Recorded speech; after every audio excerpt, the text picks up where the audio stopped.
waftigii ballaadhnaa ee uu hogaaminayay madaxweynaha Soomaaliland Muuse Biixi Cabdi ee socdaalka shaqo u joogay dalka isu tagay Imaaraadka Carabta ee ku saabsanaa dhamaystirka heshiiskii saddex geesoodka ah ee ku saabsanaa arrinta maalgelinta dekedda magaalada Berbera ayaa maanta dalka dib ugu soo laabtay. Madaarka Cigaal waxaa ku soo dhaweeyay madaxweyne ku-xigeenka Soomaaliland iyo sidoo kale mas'uuliyiin ka kala socda xukuumadda. Waxaana waftigu markii ay soo gaadheen magaalada Hargeysa qolka VIP ee nasashada madaarkaasi kula hadlay warbaahinta wasiirka horumarinta biyaha Soomaaliland Salabaan Yuusuf Cali Koore kaasoo qayb ka ah waftiga iyo sidoo kale gudoomiyaha xisbiga mucaaradka Soomaaliland ee u injineer Faysal Cali Waraabe. Ugu horreynna waxa wasiirka wasaaradda horumarinta biyaha Soomaaliland ka warbixiyay kulamadii kala duwan ee madaxweynaha Soomaaliland Muuse Biixi Cabdi iyo waftigiisu ay la qaateen madaxda isu tagay Imaaraadka Carabta iyo waxyaabo ay ka wada hadleen. Injineer Faysal Cali Waraabe gudoomiyaha xisbiga mucaaradka Soomaaliland ee cidoo isaguna qayb ka ah waftigani ayaa waxa uu sheegay in ay Imaaraadku ogolaadeen in baasaboorka Soomaaliland si toos ah loogu tagi karo dalka isu tagay Imaaraadka Carabta isla markaana ay dhawaan furi doonaan dalka Sacuudiga xoolii noolaa ee loo dhoofin jiray dalka Saudi Arabia.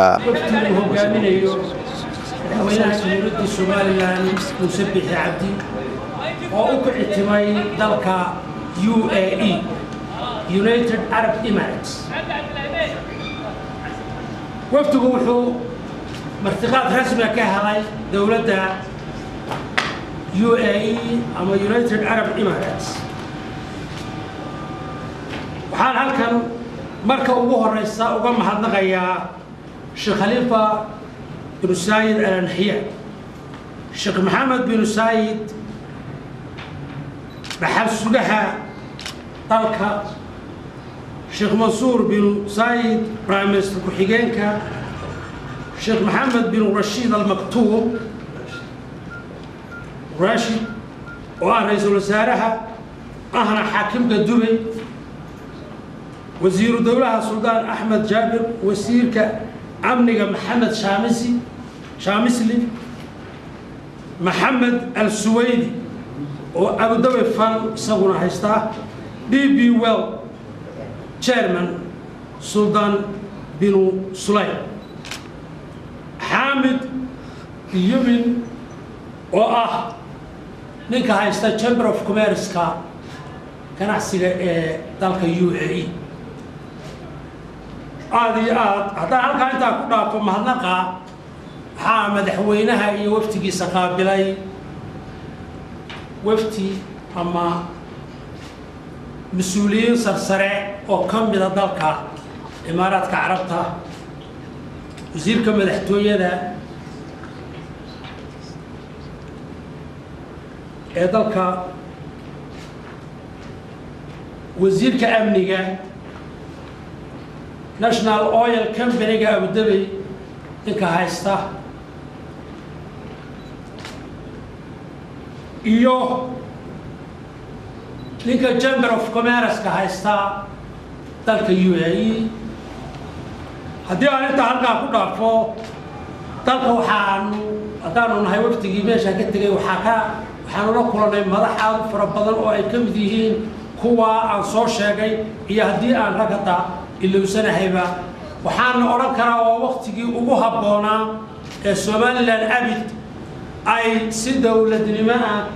oo maqaamada qaranka madaxa bannaan lagu qaabilo baana lagu qaabilay wax kasta oo aan lagu dhiibanay iyo codsi kasta oo dawladda loo gudbiyayna way naga aqbalay dib cid aanu u eegaynaa ma jirto qaranku uu dhaqaaqaya waxaanu leenahay saaxiibo aanu ku kalsoonahay oo na garab taagan oo aanu ku faraxsannahay baahidii way badan tahay aad iyo aad u baahan tahay waddan marka soo koriya inoo soo baxay waxa inagu daray waxa weeye arrimaha dadkan ku wareegaya baasaboorka xoolaha oo la joojiyey nabadgelyadeena amnigeena dhaqaalaheena waxaan raahaynaa waa fiican alxamdulilah rabbil caalamiin baasaboorkiina waa la ogolaaday insha allah tacaala waxaan jeclay haddii marka hartaan marka imaaraadka ogolaadaan من خريج كنا القرآن وفريه واحد كجليني حوالي وراء القاري مرات كذا جلالي أما 2 days في السودان سؤالي أنا ويكال كريا سأحسب على هذا العلاقة safarkani madaxweynaha Soomaaliland Muuse Biixi Cabdi iyo wafdiga uu hogaaminayay ay ku tageen dalka isu tagay Imaaraadka Carabta ayaa ahaa dhamaystirka heshiiskii saddex geesoodka ee lagu kala saxeexday heshiiska maalgelinta dekedda magaalada Berbera waana safarkii ugu horeeyay madaxweyne Biixi ku tago dalka isu tagay Imaaraadka Carabta